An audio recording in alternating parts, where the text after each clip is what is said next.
Teknobey ve bugün sizlerle birlikte Steel Brainrot oynuyoruz. Gördüğünüz gibi Minecraft Machine falan var ve videonun konusu da tabii ki de trade edeceğiz, Robux Peter falan alacağız diyeceğim dostlar. Gördüğünüz gibi model oynayan herhalde bazıları bilirler. Dostlar şimdi burada buff yiyebilecek Brainrot var göstereceğim. Yoldan spamlayacağım yani. Bence ilk önce bir şey en buff yiyecek Brainrot nükleer koy muydu neydi? Centric nükleer o. Hemen bunu spawn elədim. Gəlmədi. Aha. Gördüğünüz gibi Centric nükleer koy. Çünkü bundan oyunda 20 miniydi, neçə mindi yadımda səhv qalmayırsa. Digər brainrotumuz isə Ganganzeli trolladı. Onu da spawn edeyim. Aha. Ganganzeli trolla da geldi dostlar. Bu arada bundan sol tıklıkları var. Ve diğer buff yiyecek Brainrotlardan biri de kesinlikle şu Kalkabros'tu. Çünkü Kalkabros 646 tane var. Ve bildiğiniz üzere Craft Machine'de bu hafta yok, gələn hafta gedəcək. Kalkabros da belədir. Bu arada Cyber Kalkabros'tan da çok az var dostlar. Cyber'ını çıkartmaya çalışın çünkü Cyber Kalkabros'un indiki değeri Meow'dan daha çoktu. Yani çok rahat Strawberry alabilmez. Ama biraz da bir tane daha koysaz Trikadan o çok rahat Strawberry eləyər. Diğer Brainrot'umuz ise hansıydı? Tabii ki de Bunny and Degi olabilir. Tabii ki bunlar ihtimaldir. Bunny and Degi. Aha burada. Bunu da spamladım dostlar. Çünkü bundan da oyunda sadece 2000 tane vardı. Hatta Strawberry kadardı. Dostlar bu hardası bir 300 milyona kadar yükselebilir.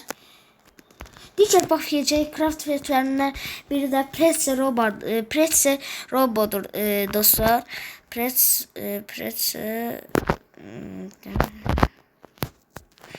Bunu da spamladım dostlar. Bakın dostlar bunu Ginger Global mıydı? Neydi? Ondan arkadaşlar bu Pretse Robot geliyor alan o Ginger Stern'a çok ve Ginger Stera'nın nadirleşmesi de Presse Robot'un daha yüksek bir nadirliğe gelmesini söylüyor. Bu bence tam da bir dəqiq məlumatdır. Çünkü yani dediğim az önce Diğer craft ise DJ Narwhal'da olabilir. Bunu da spamlayayım. Çünkü dostlar bunun craftından Fishino Clawino ve Kapitan Mob isterdi. Fishino Clawino da bu dəqiqə radioaktifi çok rahat skipdə orada onu deyim. Eğer radyoaktif bir tane Digital varsa çok rahat Meow alacak. Onu da diyeyim. Siz yani coşsunuz da. Bundan değilse Digital Cyber olan var ama bu da çok değerli de ama bu radyoaktif kadar değerli değil dostlar. Çünkü radyoaktif bildiğiniz üzere oyundan kalkıp Afiyet diğer peserden biri de tabii ki de bayaq dediğim Fishino Clawino'dur. Çünkü bu da çok nadir pettir dostlar. Yani dediğim gibi bu normalde 4-5 dragondur. Bir de çoxumuzun unuttuğu bir brain rot. Goblino Unuclino. Aha, spamlayım.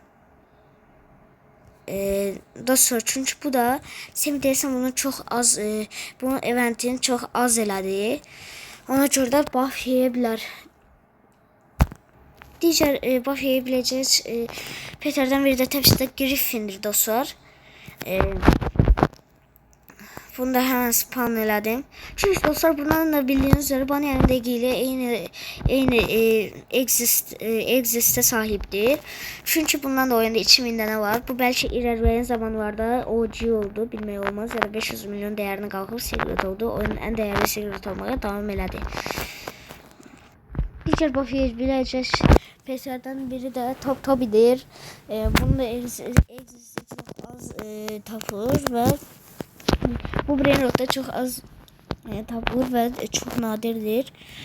Yani ihtimal var kardeşim, elə deyək. Digər buff yiyəcək brain rotlardan biri də təbii ki də Signal Carpet'dir. Çünki dostlar bu əvvəldən legendary idi. Sonra buff yiyən secretlarda ən güclüsü oldu və indi də bildiyiniz üzrə çox nadir tapılır. Bundan da çox az youtuberlar da var. Benim sevdiğim petlerden de biridir. Belki ilerleyen zamanlarda oyuna pul yatırıp bu brain rot'tan alabildim. Diğer buff yiyecek brain rotlardan biri de teşhide ihtimal olarak deyirəm Ginger Grat'dır dostlar. Bu brain rot'da çok nadir tapılmaktadır ve diğer de Joel Saur'dur. Onu da hemen spawn edeyim. Onu da spawnladım dostlar. Bakın budur Joel Saur. Videomuz bu kadar iyiydi dostlar. Bence video hoşunuza geldi. Ben de videonu çekerken çok eğlendim. Like atmayı ve kanala abone olmayı unutmuyorsunuz dostlar. O zaman bye bye.